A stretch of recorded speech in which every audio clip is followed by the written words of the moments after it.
Su dideliu krūmu irgi darome tą patį. Vat jau dabar paaugo tie unguriukai. Ir pasižiūrėkit, tarkim, pas mus šitas auga visiškai viduje, ar ne? Jau šitie bus dideli, užaugę ir jam jau dabar trūksta šviesos, jisai vystosi prasčiau nei jo taip patys ūgliukai ant tos pačios šakos. Tai vadinasi, irgi tokios dabar pats laikas juos nuimti, optimizuoti, pasižiūrėti, kas dar kryžiuojasi, kas trukdo, kas auga į vidų, arba iš vis tie vadinami tušti ar ne, be viduriuko nereikalingi, juos tiesiog irgi pašalinti reikia, tam kad visas stiprumas eitų jau iš tas pagrindinius ūglius. Taigi, žiūrim, čia kaip ir, matot, susikryžiuoja, jie kaip ir trinasi vienas į kitą. Reikia atidžiai pasižiūrėti. Šitas auga labai žemai ir jisai bus irgi silpnas, plonas. Čia auga į vidų, trukdo, šitas auga tiesiai į tą, trukdys vienas kitam. Vadinasi, tokius nuimam. Atlaisvinam jėgas ir vietą, ar ne, čia viduriuką.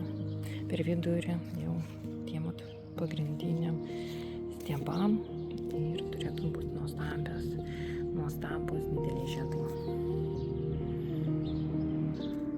Viduryje matau dar vienas neaugantis visiškai mažiukas ir jau jam labai tamsu nuimam.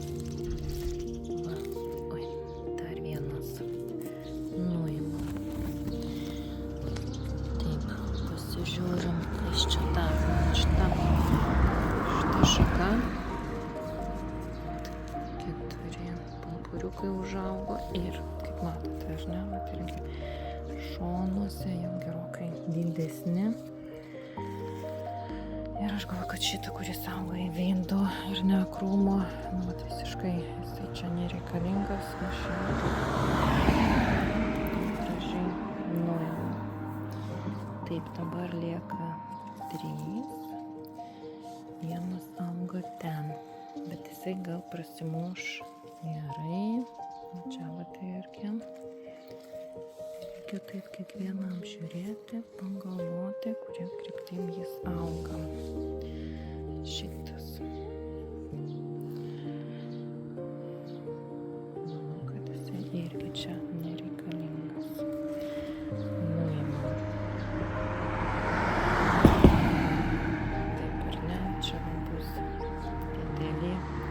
Tai šita šaka irgi auga čia į vidurį. Nuimam.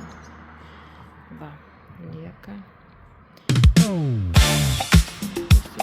Toliau netrukdys. Gerai.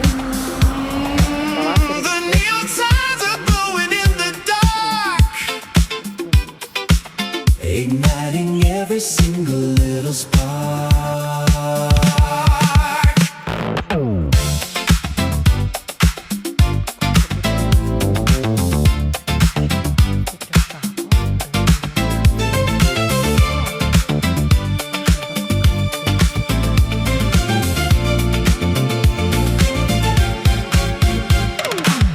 Walking out into the flashing street, moving our bodies to the steady beat.